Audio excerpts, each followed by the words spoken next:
Let's talk about a terrifying reality in modern broadcasting. You've got this massive 10 gigabit IP stream carrying a live global event, and millions of asynchronous network packets are just flying around the infrastructure. Right, and if a single packet arrives late or gets dropped, your whole visual feed could theoretically just glitch out. Exactly. Welcome to today's deep dive.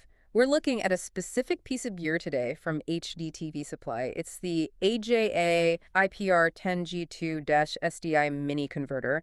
And our mission here is to decode the specs of this $1,825 device to see how the industry actually prevents that nightmare. It's a really vital piece of the puzzle. It is. Okay, let's unpack this. I mean, the core problem here is timing, right? Because IP networks are inherently asynchronous, but broadcast monitors demand a perfectly synchronized continuous signal. Yeah, that is the primary friction point of this entire technological shift. You can't just, dump SMPTE ST 2110 IP video packets straight into an SDI monitor. Which is where the AJA converter steps in. Precisely. It's doing some really heavy computational lifting to bridge that gap. It pulls down that 10 gig network data, decodes the video and audio, and relies on precision time protocol to align all those asynchronous packets. So it's essentially buffering and retiming the IP packets on the fly to recreate a synchronous 3G-SDI output.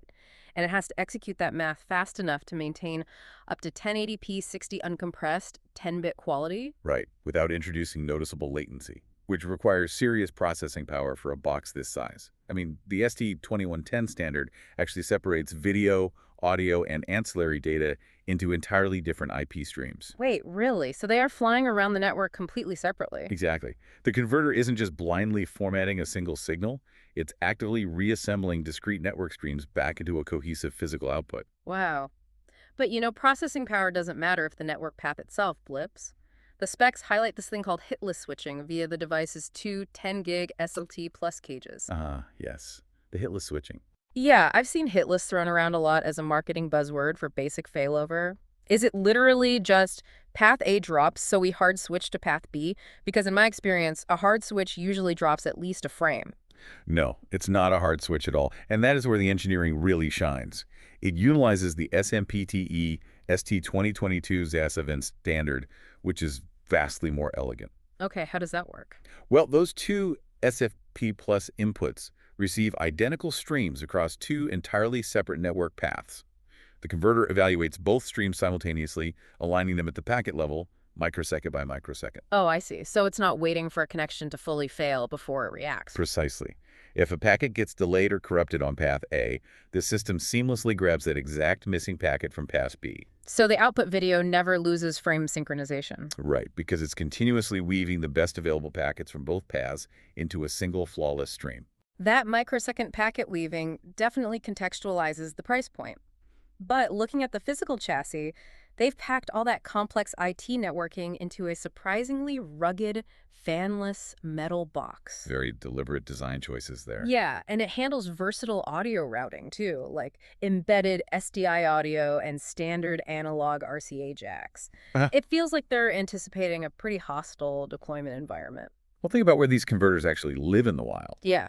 They aren't sitting in pristine, climate-controlled server rooms. True, they are out on location. Exactly. They're strapped to the backs of monitors on active sets or shoved into mobile fly packs or bolted under desks in production trucks. Right. A fanless design prevents dust accumulation in those harsh environments, while simultaneously eliminating moving parts that are prone to mechanical failure. Plus, no noisy fans ruining the audio in a quiet studio space. And it keeps the IT guys out of the actual studio, right? Because the specs mention it features full remote control via a built-in web server.